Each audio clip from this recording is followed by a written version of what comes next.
Most worshipful Grand Master, right worshipful brothers, lodge officers, brethren, and guests all. Thank you for this opportunity to again speak and share with you. My name is David Sahady, Grand Order of the Grand Lodge of Arizona. Today, I wish to share the story of a brother, who shall remain nameless, that nearly 3 years ago was diagnosed with an autoimmune and neurological condition. Just to let you know up front, this brother is doing quite well.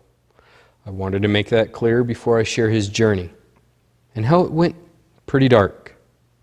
Deep, dark days of tribulations, of which he struggled at times to find a desire or ability to get out of.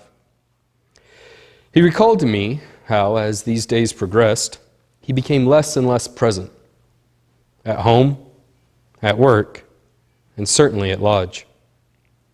Recently, his worshipful master reflected with him and noted that he must not have been well if he wasn't even attending lodge. Then the pandemic hit, and life changed for everyone. But he began to see a great reason to stay away and disengage further.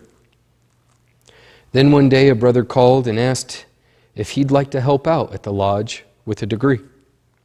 He was scared, both to go out and scared to have an attack. But this brother's amazing wife encouraged him to attend the degree and help if able, both knowing how much the fraternity meant to him and how much he simply really wanted to attend. She encouraged him to go, be with brothers, and find some peace within the lodge.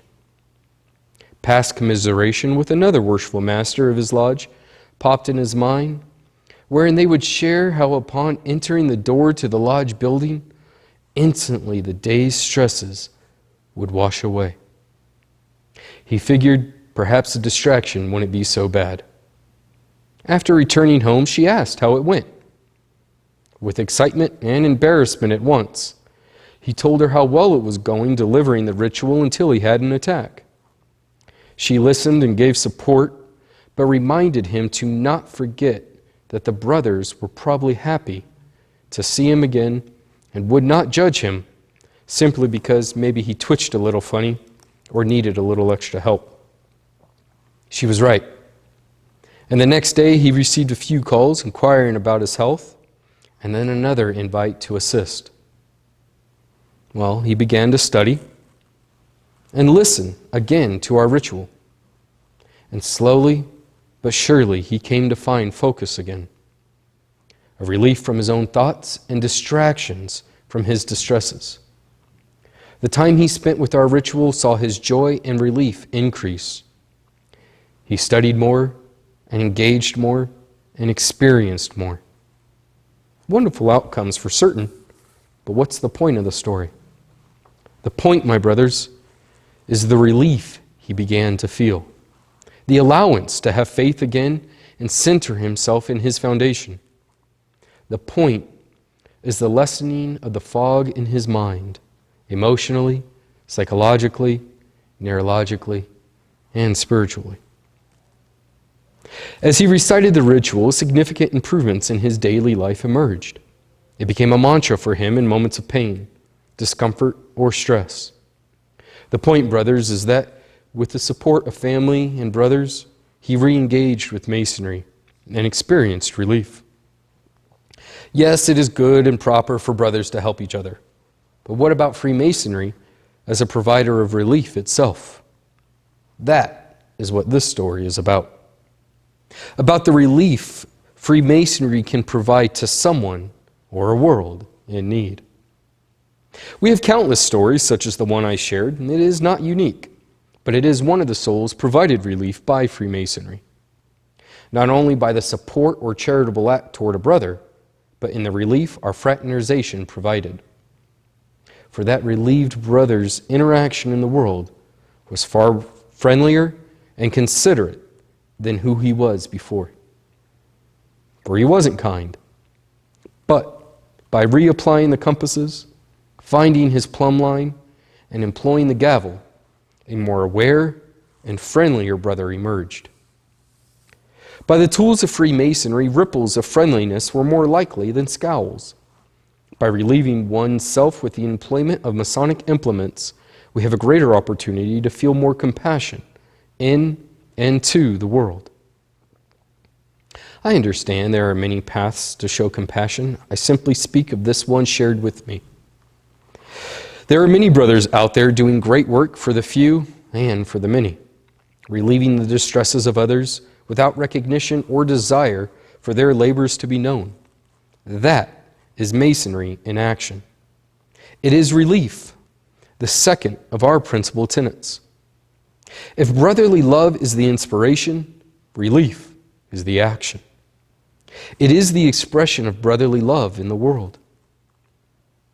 Masonry is an institution of relief for the world, as, when properly applied, it may act as an agent of change, of warmth, and civility that affects all with whom we interact, most frequently in a positive manner.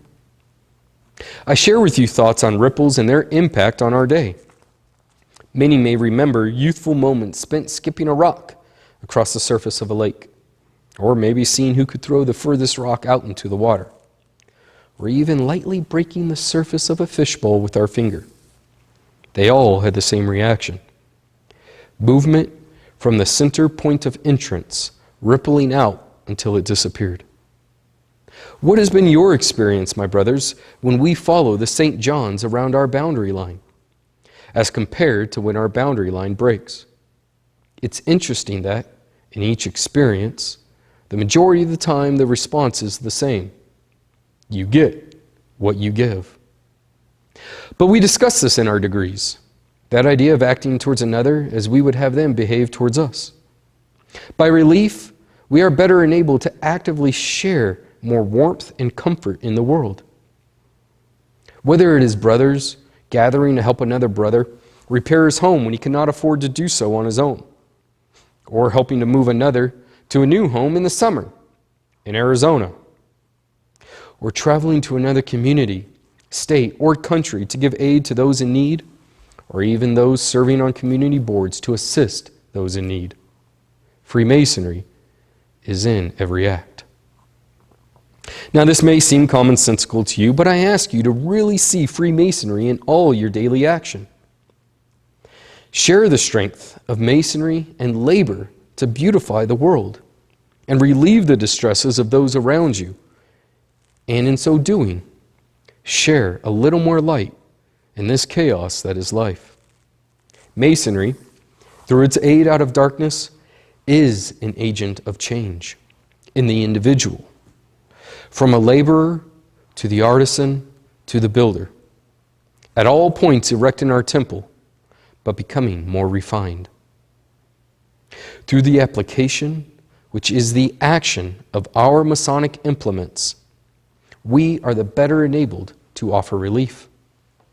And perhaps in so doing, we are allowing to ripple out from our center something kinder and more civil in the world. If brotherly love is the beauty of Masonry, then relief is its strength. After all, wouldn't a little relief in the world today be a beautiful creation? It is evident in any casual glance at the past that since the earliest beginnings of society, change has been present. Change has been the great influence on our experience, our interpretation of the world around us, and a force requiring adaptation. Today it occurs with such speed that it is equally difficult to keep up with. This is neither good nor bad, it simply is. But for those who take a closer look, we see that one thing, one interpretation has not changed: the use of symbols to convey a message needed when ailing. This is Masonry. We, in Masonry, are students of moral symbols, seeking to improve our hearts and minds so that we may be better men. This gift of Masonry to each other is intended to improve our lives, not in a temporal sense, but in a spiritual sense, though the temporal relief does result. We utilize symbols to teach stories of moral importance on living healthier lives. But the underpinning of it all is that it's not about improving our own lives, my brothers, but that of improving the world around us. I speak not of lofty, fantastical ideas to change the whole world, but only about changing your own, and, by chance, someone else's. By the teachings of Mason, we become better tomorrow than we were today. And in our daily labors, we may pause instead of stating an angry word, slow down and let the rage dissipate, or listen when another is distressed. How much of a decrease in distress would there be if we employed our Masonic implements more freely? We learn that by using the tools of Freemasonry and allowing this then to ripple out and lighten someone's day, for then the argument, the accident, or the stress did not occur. Masonry is an organization insomuch as the lodge is a building, neither of which are true. Certainly, we have built an organization around it to guide and establish rules, but Masonry is an experience. It is a movement, and the lodge is our brothers, dispersed around the globe. It is the wave reaching the shore, slowly smoothing out and reworking the edges, chipped away by the tools and implements most dear to the craft. It is the great relief society of the world, not because of action done on a grand scale, but because of the grandness of change it delivers to the individual.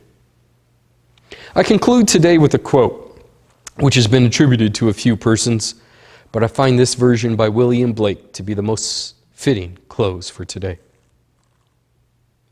I sought my God, and my God I couldn't find. I sought my soul, and my soul eluded me.